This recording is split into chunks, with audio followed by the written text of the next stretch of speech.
Welcome to the VŌC Podcast.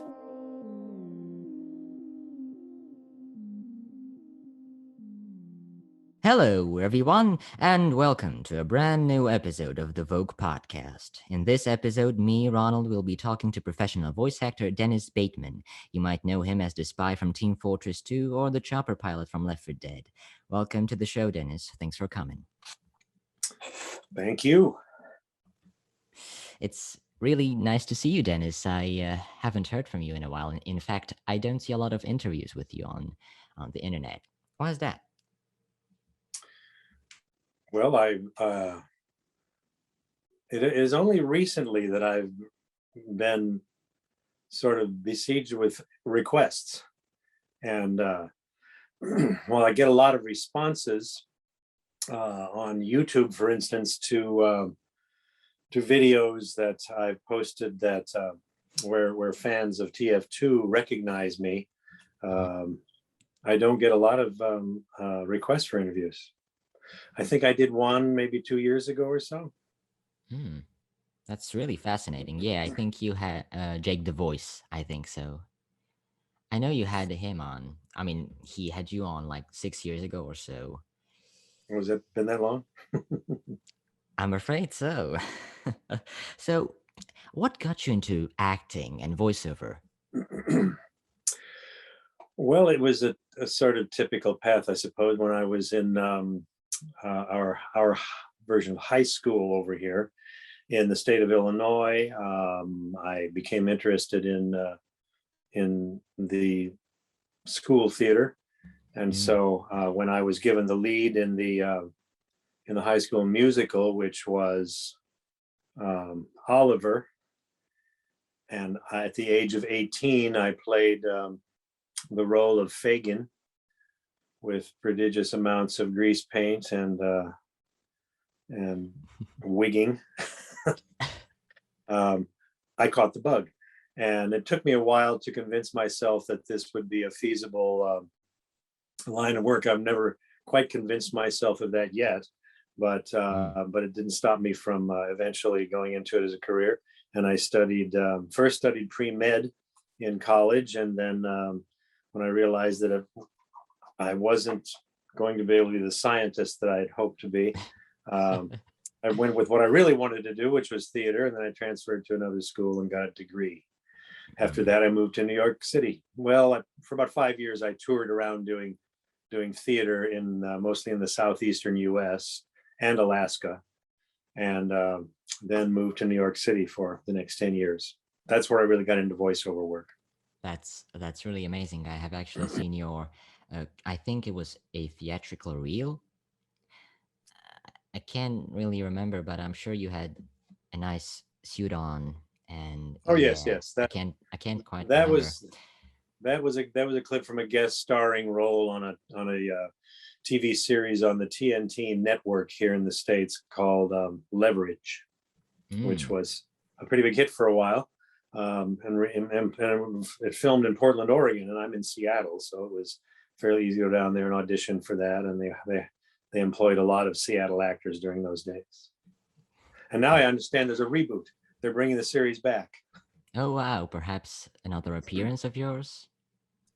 I don't know. I've fantasized about that myself. I thought, well, maybe my character gets out of prison because of the story.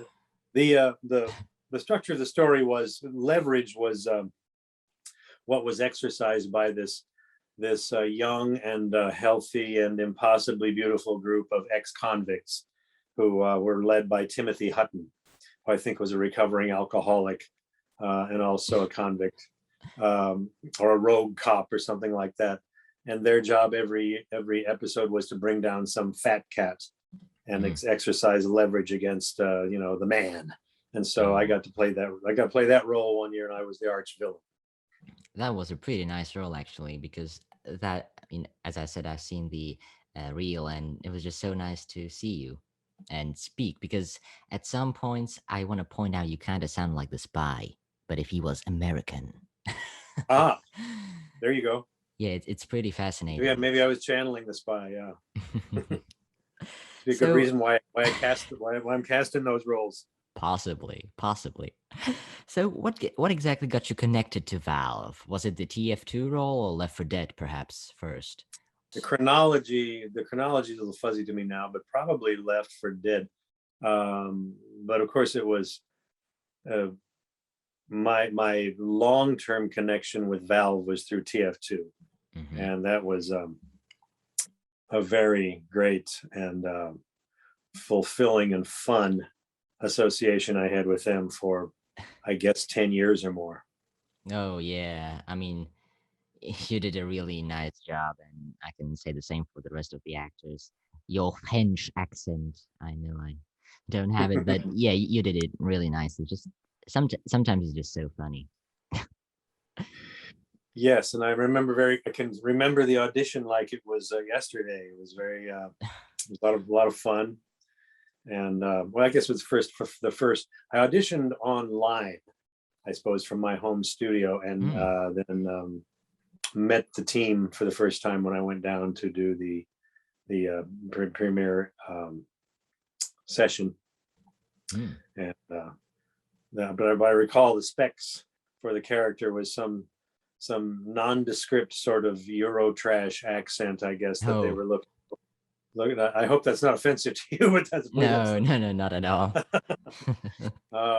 So sort of a mishmash or a melange of different, whatever, Northern European I could come up with, and that's what we got, and then, but the interesting thing about that session was that you may be aware also that I voiced Pyro. Oh yes, if you can call it voicing the Pyro. Well, I'm grunting the Pyro, and they said, we have this other character that we haven't quite decided how to cast this. You want to give it a shot? And I said, well, sure. And so they handed me a script, and there were words on the, in the lines, and they said, but I said, well, so these are these lines I should read. And he said, yes, but we can't understand what you're saying. And I said, and of course I, always, as most actors, prided myself on being able to enunciate clearly. And I said, what does that mean? And said, well, he wears a gas mask, and therefore we can't understand. He's indistinct and garbled. So we tried various attempts at that, until finally I just put my hand like that, and then we get and they said that sounds great. Let's just go with that. So yeah, it was truly Pyro, amazing. Pyro was born that very day in the studio. I mean, from what I know, for a very long time, we didn't even know who was the voice of the Pyro. It was a mystery for some time. Yes, and I think there was a funny mystery aspect of that mystery, as well as whether it was a male or female. Yeah. And, are you also aware of these kind of mysteries, quote unquote? Oh, a little bit. It filters down through. I'm. It's interesting. Once the studio session is finished, I really didn't have much connection with the studio until the next session, until they would call my agent and say, we have another session coming up. We're adding some new dialogue. We're adding some new scenes and a new plot. And there was one point at which they even called and said, we are planning on releasing a series of talking stuffy dolls, like stuffed toys in those characters. And so I got hired to record the soundtrack for these chatty Cathy style ruthless assassins. And that's how that transpired. That actually reminds me of a line. I'm not sure if you remember, but you recorded some lines for a Halloween, some kind of thingy, and you said as the spy that I'm the prettiest unicorn, or something like that, and that was just so funny. Yes, I think that rings a bell. Right. That rings a bell. So interesting to think about all of this stuff. Yes, it is, and there's also Dota, which has become a huge thing here in Seattle, I guess, and maybe worldwide. I don't know, because you may be aware of the international competition they have here in Seattle now, or did. I suppose they still do, where teams come from all over the world to compete in Dota in person, and the purse has gotten very large. So it's a good day's work, a good weekend's work if you can win it. And and I think I got hired for the Invoker voice on that one, and that was a great fun as well. Well, I haven't played Dota, unfortunately. So, Dota fans, I apologize, but no questions from Dota right now. Yes, that. So, have you been on any of these cons, or where you sign for fans? I heard No. Gary Schwartz and John Patrick Lowry were. Yes, yeah, I know that John and his wife Ellen, who I guess is a sort of featured player in Portal. Oh yeah, yes, we interviewed both of them. Yeah. Yes. Yeah, they've made a point of that. I mean, they've really sort of run with that world of Comic Cons and traveled all around to do that. I haven't. I did put my name on a website where I think I would have been made available to com organizers if they wanted me, but I didn't really pursue that. Of course, John is also an author, so he kind of ties in those visits, I think, with the selling of his sci-fi novels. Yes. I think it was Dancing with Eternity or something like that. Right. Yeah, really fascinating. And Gary is all. I think Gary has also. He travels the world teaching improv. He's yeah. Improv. Yeah, we also interviewed him like 8 months ago. Yeah, but all of these guys are really awesome. John and Ellen and Gary, they're really nice people. Yes, we just lost one of the TF2 family this last year, Rick May, who what did he play? He played the soldier. The soldier, yes, right. Yeah. Did you also know him personally? Oh yes, Gary and John and Rick May. I'm trying to think of anyone else in that crowd. We also work in an audio mystery series that is still ongoing now. Oh yeah, I know about that one. Yeah, the Sherlock Holmes thingy, or there's Sherlock Holmes and some various other subsidiary characters, in other series. There used to be quite a few standalone series like that, but the original producer, Jim French, passed away. He was an old-time radio man in Seattle, and he started that series, probably 30 to 40 years ago. Yeah. But John and a fellow named Larry Albert have taken over it and transformed it now into a company called Oral Vision. Oh yeah, I think I remember that one. Yeah, John told us that too. Yeah. So, back to Left 4 Dead. How was the role of the chopper pilot? Can you remember anything? Perhaps what American accent did you use or anything like that? Ronald, that's been a while back, and I think I did maybe one session on that. I don't think it was a recurring character. Oh, I think so. Yeah, one session. Yeah, I believe so. So, yeah, I really can't. I mean, I've listened to it on when I can dig it up on a website somewhere and hear it again. It reminds me, But I was doing a lot of voiceovers in those days, and there were one session after another, and basically you go and do your work. You do your work, and they don't really show you the whole script. They give you some copy, and you've auditioned for it or whatever, and then you just record it, and they say that's great, and they will see you next time. Yeah. So so that one was kind of a one-off, and I'm pleased that it made an impression on some folks, but I don't remember much about it, frankly. Yeah, of course I can understand. I mean, it was just a little role anyway.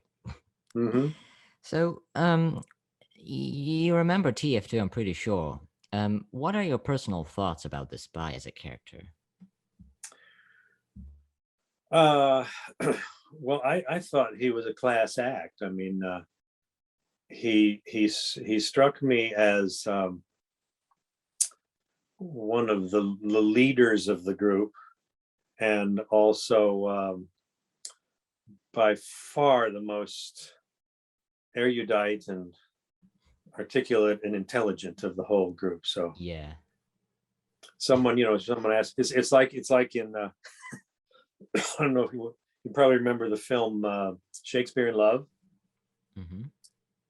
Well, one of my favorite moment in that show is when the actor, they're in the bar or the pub after one of the rehearsals or something, and there's an actor who is playing the nurse in Romeo and Juliet, and someone sits down with him and says, or I guess one of the local strumpets in the bar says, "Oh, you're doing a play, are you?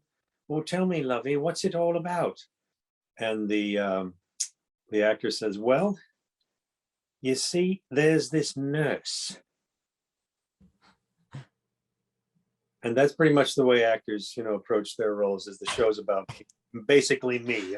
And so I think that's kind of how the spy feels, is like it's this story about the spy and his pal, the pyro, and a bunch of other misfits, but I love the fact that I think I'm the only one that wore a suit, right? Yeah. The international man of mystery. Who wouldn't love him? Yeah, exactly. Actually, the spy's voice, is that like only your voice with a French accent, or? Yes, as far as I know. I if they sweeten that voice, I wouldn't know about it, but yeah, I think that's just me up there. Yeah, I mean, when listening to Pyro, I don't think anyone realized that it's actually you behind the microphone. It was really just amazing. That was fun, and I must say that was a lucky break for me, because every time the checks came through, I got paid for 2 characters, and the pyro was just kind of a slam dunk. Although I will say that in most of these games, as a voice talent, you're a voice talent, I take it, correct? Yeah. And you've done games as well? Oh yeah, I have. Yeah, well, you must be aware then, though you're undoubtedly a younger man than I am, but I learned pretty quickly that when I walk into that studio, the first thing I tell them is, I do the sound effects last. I said, I'm not going to be doing the death shrieks and the gurgling blood sound and the gasping for my last breath. I'm not going to do that and then screaming, until after I finish the dialogue. Yeah. Because I found that sometimes they'd hand me those lines first, and by the time I got to the dialogue, my voice was too tired to exactly. Exactly. Yeah. But I think that's not really happening anymore. Oh, really? Yeah. Yeah. Yeah, I think so. I haven't really encountered So that yet. games have kind of moved on from that sort of vocal pyrotechnics. Well, I'm pretty sure they did, and I mean, games are not even like like they used to be. Mostly, it's just mocap. You know what mocap is, right? Motion capture. Motion capture, yeah. So it's pretty much when they say you're a voice actor, not exactly. You're also the motion capture sometimes. So yeah. Oh, so that takes you into. I'm unfamiliar with this, but you go into a studio and. Yeah, you put a suit on, but you still will be called a voice actor, and that's pretty sad. Yeah. So yeah. Anyway. Yes, at the very least, you're a first class mime, right? Exactly. So do they record the dialogue at the same time they're doing the motion? Oh yeah. Oh yeah. Oh wow. Indeed. Yeah, that's really just like acting, on camera. That's film acting, for goodness sake. Yeah. Yeah, exactly. So I don't like when, they call the people who'd also do the motion capture just voice actors. No, I wouldn't appreciate that either. I'd set them straight. Yes. Yeah. I'm an actor. Yeah. And that sounds like that could be strenuous work. Oh, it is. I mean, I haven't done any yet, but it is. From what I have seen, it is really. just screaming for your life. That's interesting. And like all this is done, I suppose, up against a green screen or a blue screen. Something like that. Yeah. And all the actors are, in the studio that are required. So, you recorded your lines separately. I'm Oh, not sure about the shorts you did, like Expiration Date, the short films for TF2 you did. I'm not sure if those were also separated or not. oh, sure. I mean, that was all computer animation. We never went into a studio and were filmed. Mm-hmm. Yeah, but I mean, you weren't in the same studio with the other actors behind the microphone. No, I wasn't. No, and it wasn't like a radio play where you're reacting, off of other characters. As I recall, I may have had someone in the booth through my headphones feed me lines. It's possible, I don't remember, but I think generally it was just they were just kind of divorced from any other voices that were in the script. Oh yeah. And I think right now you're kind of starting to realize the community that's behind your back, as for the TF2 community. It's really huge. And is it still? I mean, I know that huge. I know that we were very popular among a certain age group of, I suppose, young millennials. So that my major claim to fame was among, I suppose, 11 to 20-year-olds when my sons were in school. And so, and it's still sometimes when they're working and they run across somebody who's a fan and they'll say, well, my dad was the spy. Then they'll get some oohs and ahs. But I wasn't aware that the TF2 is still so present in the universe out there. It's great. Yeah, it's really great, and it's still growing, kind of. So it's really just amazing. Well, what would make? I wonder what would make them stop. Why not keep going with the series? Because what you're playing now are games that have been around for years, and they're not. They don't seem to. They seem to have, discontinued that game. Which, if there's such a following, I would like it if they'd bring it back. Well, that would be really amazing. I mean, when was the last time you went into Valve to record for The Spy? Oh, it would have been pre-pandemic. Maybe a couple of years before that. Yeah, I think there's maybe 2 or 3 years. I think it might have been actually for the competitive mode or something like that. So it was like back in 2016-ish, 15-ish, or something like that, perhaps. Right. Yeah. So nothing like that happened in the recent times. Sad to hear. Yeah, well, I'm sure that the TF2 fan base out there, given that it's as large as you say it is, could have some influence. So, Oh yeah. Let Valve know you want to see new episodes. Oh man, millions of people are saying that, but Valve doesn't care. I mean, I have heard that not too long ago, John was in Valve to record something. Now we assumed it was TF2, but then also Gary was asked, and he said he wasn't called. And now you say you wasn't called, so it's not TF2. Oh no, I think Valve does. I'm not sure what Valve's doing now, but of course, as you know, they have other vehicles. Oh hell yeah, they have a lot of things.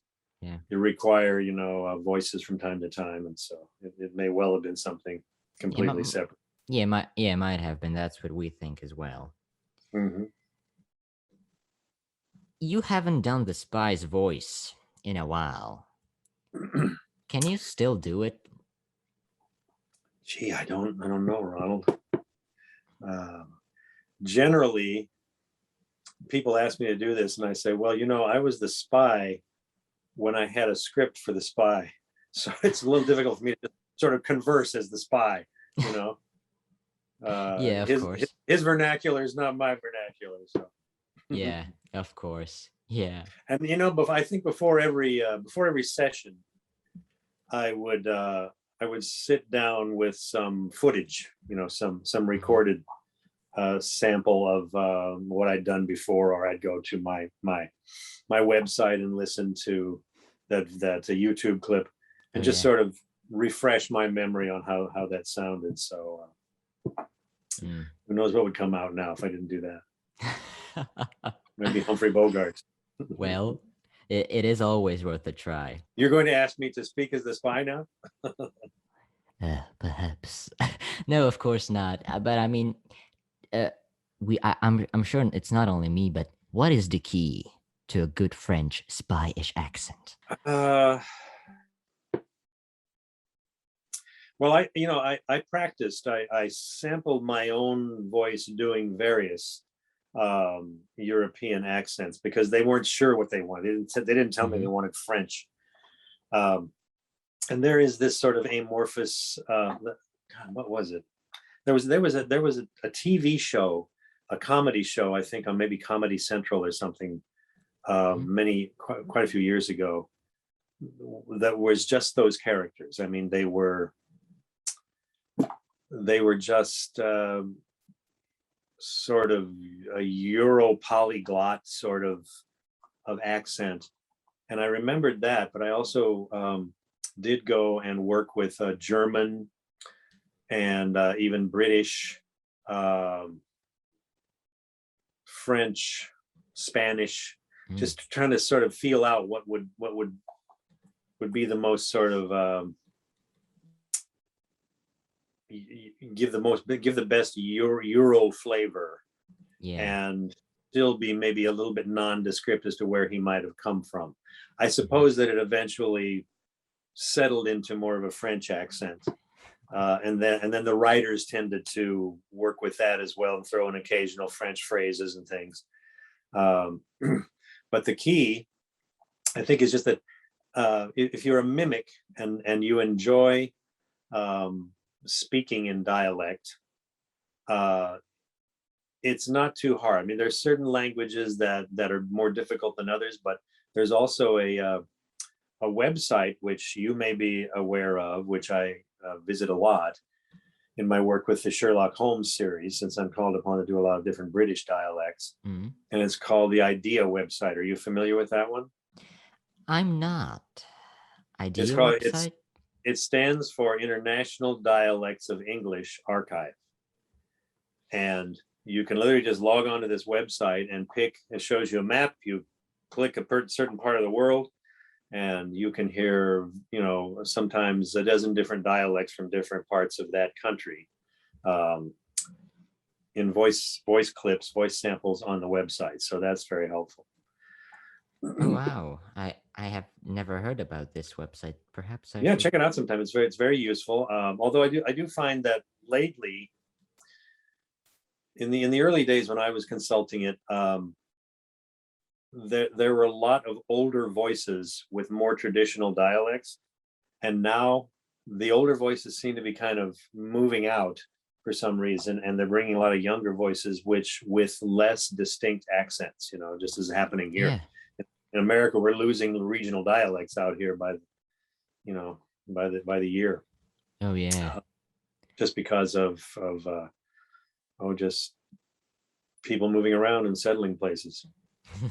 But that's a good source. I would have gone to various French parts, parts of France on the IDEA website, listened to them, and I have a pretty good ear, so I would then just practice those lines.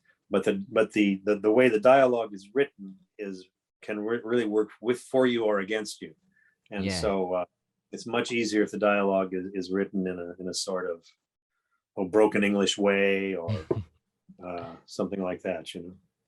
Oh yeah, that should definitely help. Did you said IDEA website? IDEA.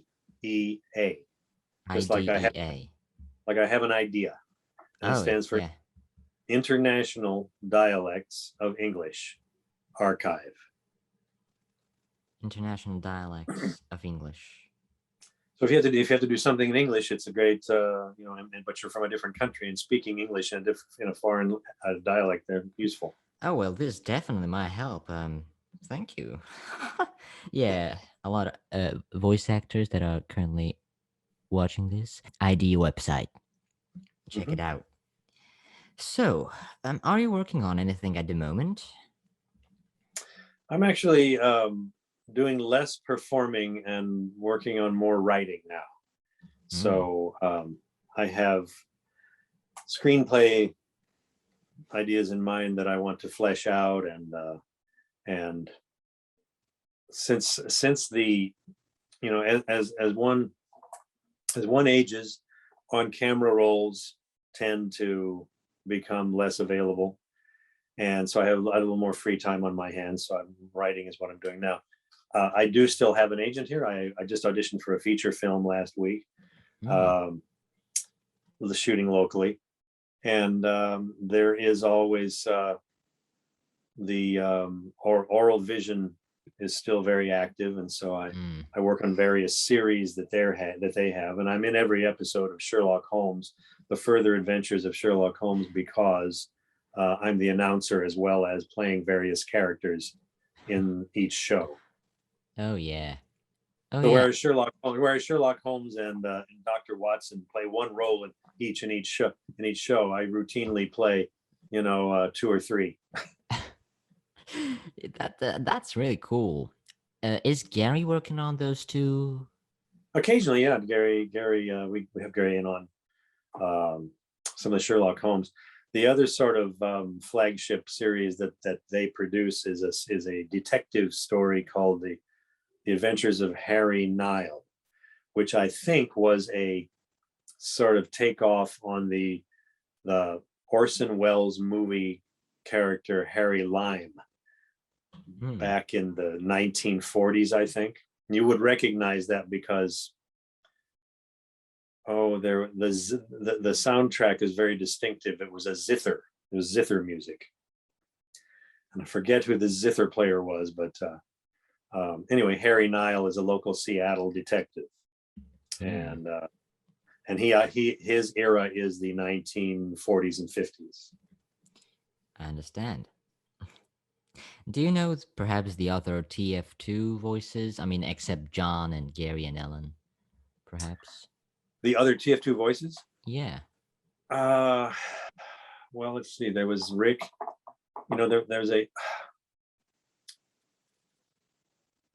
There's Rick May, who's passed away. There's John, me, Gary,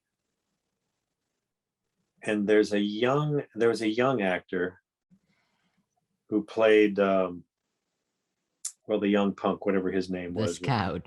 Yeah. The Scout, yes. I have to be perfectly honest. I've never played TF2. And that's not a problem. I mean, of course it's fine. And his name was Nathan Vetterline, I think. Yeah. Nathan Vetterline, yes, that's right. Yeah. But occasionally I would see these guys coming into the studio, waiting for their turn after I finish mine. But we never worked together in the studio, but I would cross paths with them. Oh, yeah. Yeah, well, some of them are in LA, like Grant Goody. Not sure if you ever heard about these people. Oh, Grant used to be here. Grant was in Seattle for many years. I suppose he moved back to LA then. Oh, yeah, I suppose. He must have. In fact, I believe he was a child star on some family sitcom or something when we were young. Might be. I know that he made it into Hollywood, I think. I'm not sure. But yeah, something like that. Yeah, he's the engineer, I think you. Oh, there you go. Well, that's why I wouldn't be that familiar with him, because I never really got a breakdown of who these other people were. If they were in Seattle, I happened to know them, and I would recognize their voices in some cases. But yeah, they were all. I thought they all did a great job. I was impressed. I'm a stern critic, when it comes to verisimilitude, and I thought they all did a terrific job with their voices as well. I just find it funny how basically you are speaking to your own friends in these, for example, shorts or in the game, because you know Mhm. Gary and John. So that's just really funny how you guys just got together in this one game. Yes, yeah, because I don't even think all of us weren't even from the same agency. I mean, we all had to audition for these roles. So, but Fascinating. you know, these were menless. They're all men in TF2, and they were on the scene. You know, I mean, they were well known around. We were all well known around Mm. Seattle as voice people, and we just happened to get really lucky with TF2. Well, not only lucky, but you also did great in the audition, I suppose. I think that had something to do with it too. Yes, that's always like an actor every time he gets a job wins a prize, you know, Yeah, and you exactly. never know it's going to be a little prize or a big prize until it hits, and that's so there's a lot of immediate gratification when it comes to that when you book the job.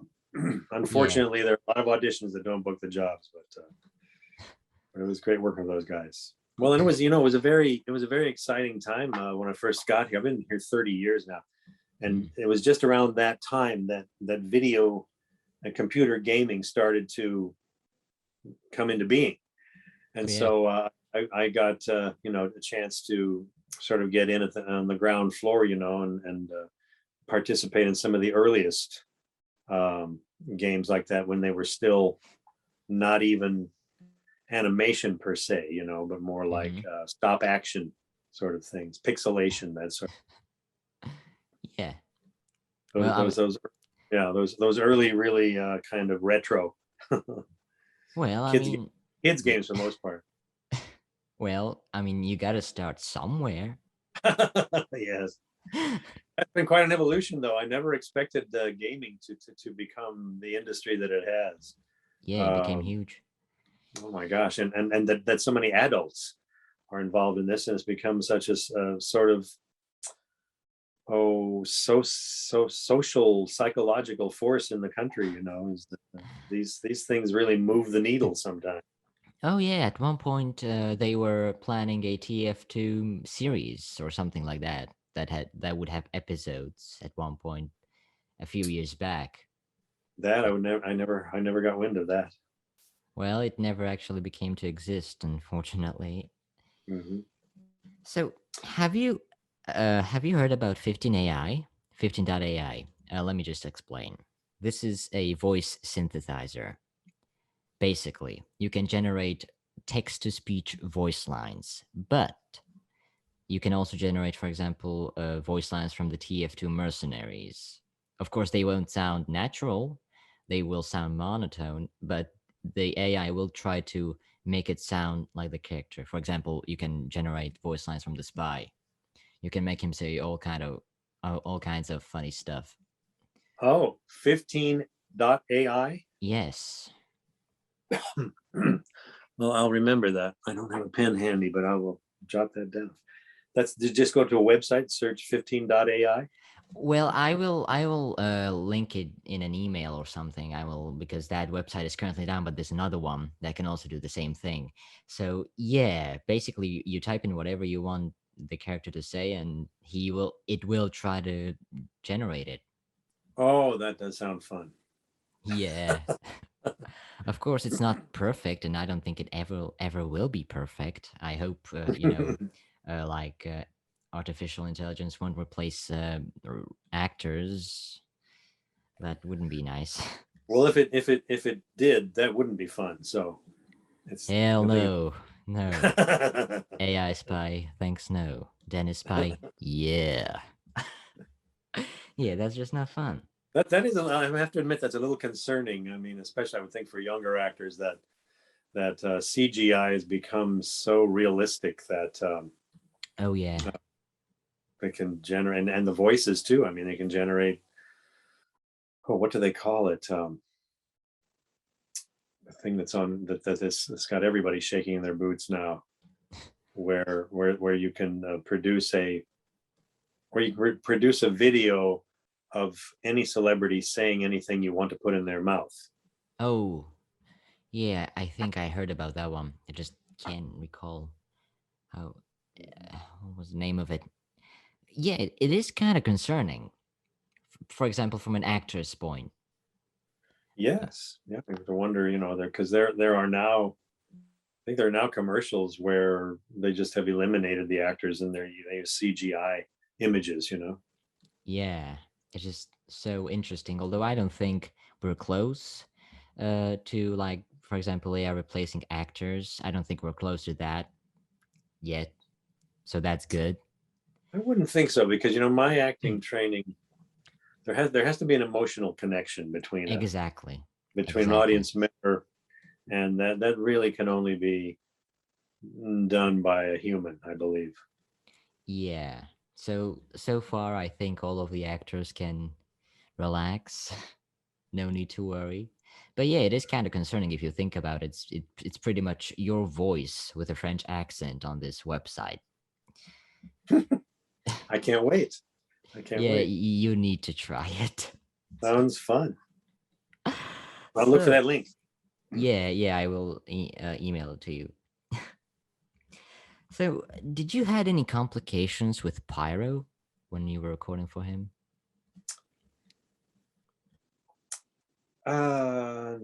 I can't say I did. The only complication was the voice needed to sound like actual words were being spoken, Mm-hmm. but that they were being garbled or kind of stifled by the mask. Yeah.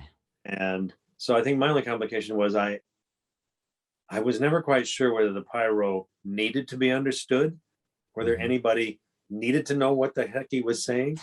And so there was a kind of walking a fine line there to not just make it so garbled that it just sounded like gibberish.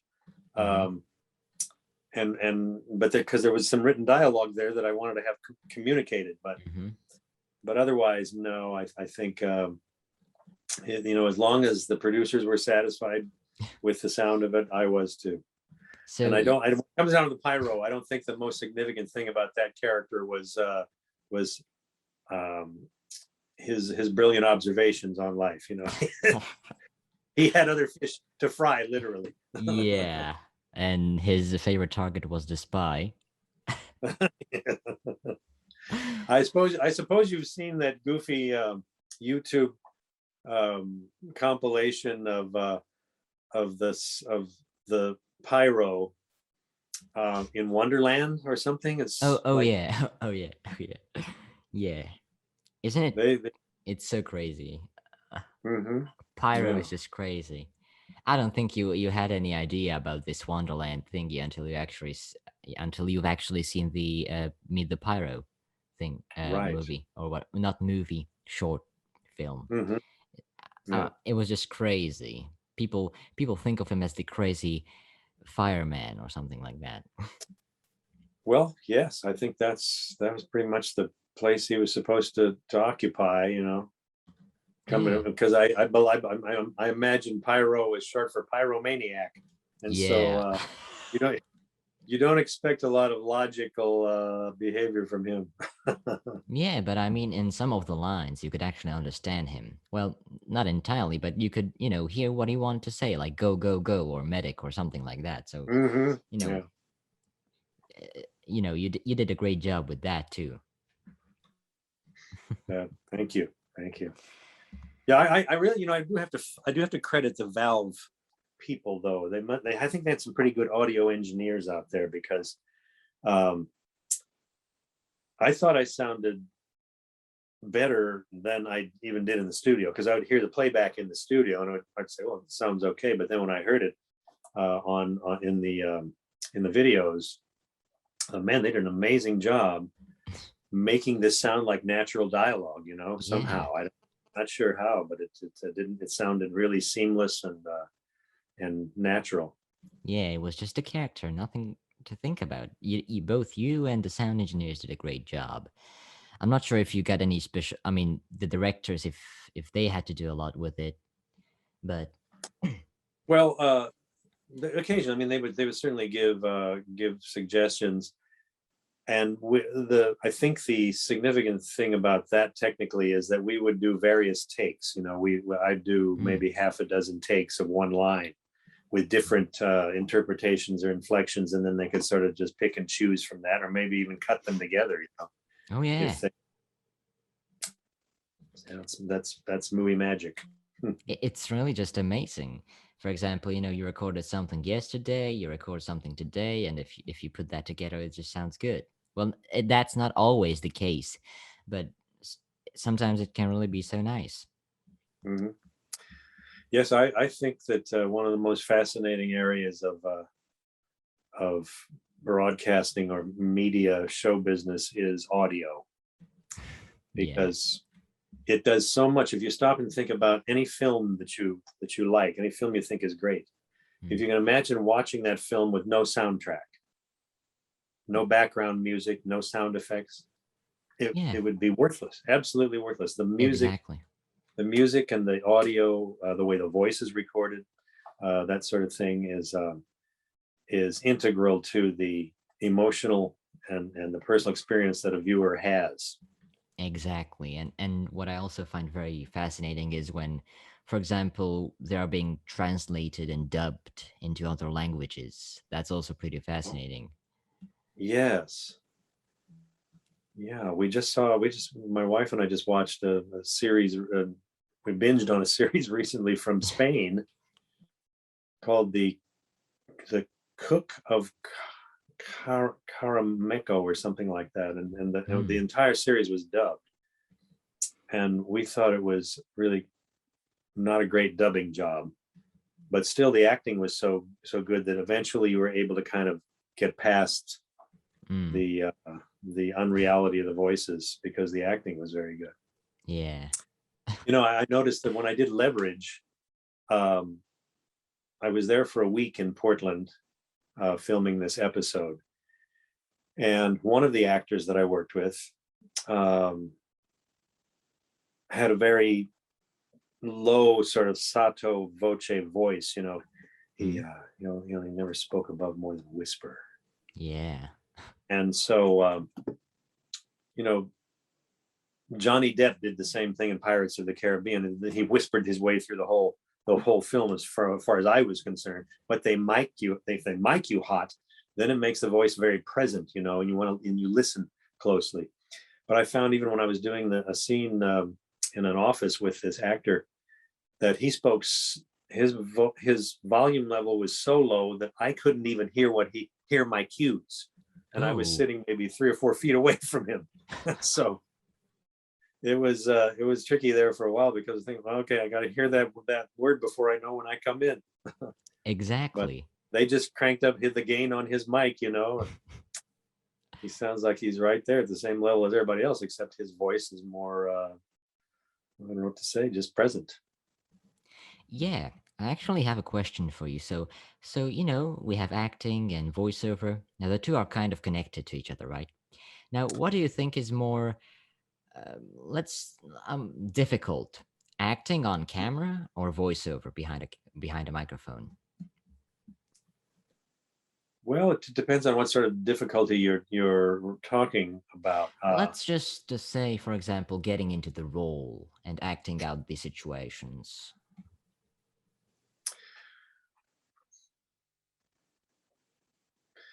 Well, I would say if you're talking about acting, I assume you're talking about acting on camera, not on stage.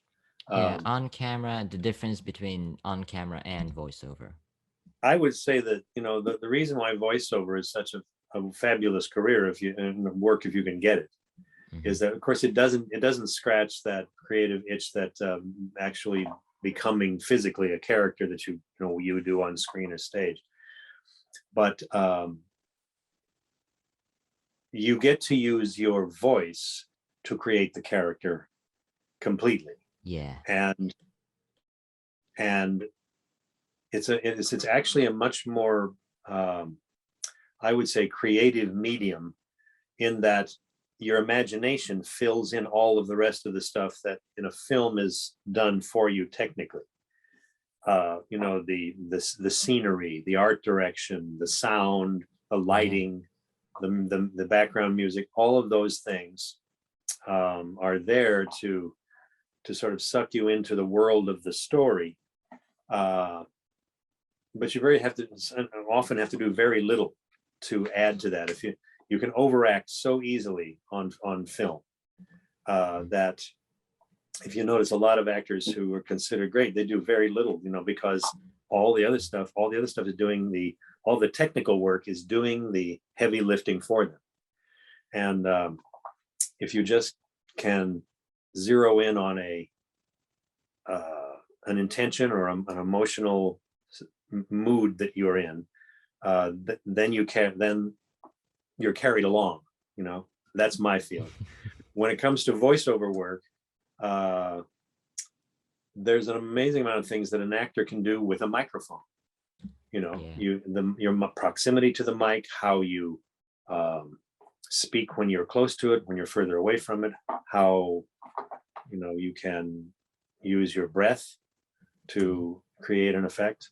So I'd say in terms of difficulty, there's just so much going on a film set that I think that's more difficult to me, because if you're trying to enact a scene with someone else and you're talking to them, trying to have a natural piece of dialogue, and you've got a camera right behind his head, and you've got a microphone right above your head, and you've got makeup people off to the side, it's just unnatural. That's what a good actor can do, is sort of get rid of all that, take it all out of his field of vision or whatever, and just focus on the thing he's doing. That's a talent. But when it comes to voiceover, well, just basically, I've always felt like it's a great career because as an old time voice man told me in New York when I first started, he said, I can, an on-camera guy doing commercials can do one commercial a day. I do voiceovers, I can do a dozen commercials a day. Mm-hmm. If my agent can book me on that many, I've got a dozen hours in the day, I can do a dozen commercials. Yeah. And you don't need wardrobe, you don't need headshots, you don't need hair and makeup, you don't need any of that stuff. You just need your voice. Yeah, exactly. So I would say that in terms of the ratio of time and effort and put in to the payoff, voiceover is a great side hustle to have. It definitely is. Now, there is one big request here. Well, I had a wonderful time with you, I must say. I'm sure you're aware of the TF2 community nowadays. I'm not sure if you are, but there is this meme. Do you know what a meme means? Vaguely, yes. So there is this. I get a little confused between memes and tropes sometimes. But so a TF2 meme has been going around for like a year now, and it's engineer gaming. Now that's a sentence placing. So they took some lines, they made the engineer say engineer gaming, sentence placing, right? And now all of the people in the TF2 community are trying to make the actors say their characters and gaming. It sounds so interesting. I had a request from someone else to do that. Oh, really? Yes. Do you think you could do that? So it's just the line Spy Gaming? You have to say Spy and Pyro Gaming, but in their voices, so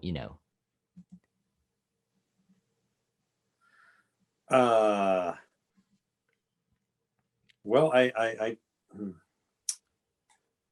certainly say that's fine, except that I told the other fellow that I was getting a lot of requests now to be interviewed and do projects related to TF2, and I couldn't do all of them, so I turned his down.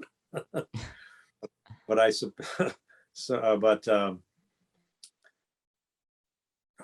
explain to me, who if I do this for you, it means that you then have that nailed? I mean, you got that, is it like a feather in your cap to have these actors do this for you particularly, or is it just something Not added particularly. It's like to the you? community. I mean, like someone made Gary say heavy and demo gaming, and someone made John. So it's not like particularly. It's like for in the community.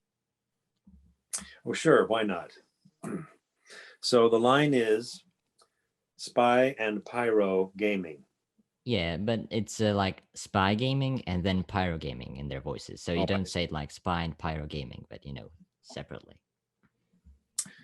well, let's see. Are you able to cut this at all, or to edit this? Oh yeah, I can. So I'll do what we do in commercials, and I'll give you a series of 3. Okay. Okay. Spy Gaming. Spy Gaming. Spy Gaming.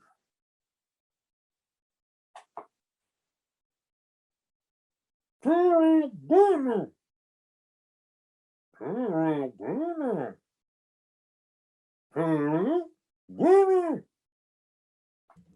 you have anything to tell our viewers, perhaps, Dennis? Well, only that I am humbled and very gratified by the response of the gaming world to our work and our show, and we hope that you'll continue to enjoy it and spread the word, and maybe, who knows, in the future we may have some new content for you. That would be nice. Thank you. Yeah. Do you have perhaps any social media where they could follow you? Well, I do a little on Facebook, and I just have a website. Yeah. So which is D dot. No, I'm sorry. That's my email. It's Dennis Bateman.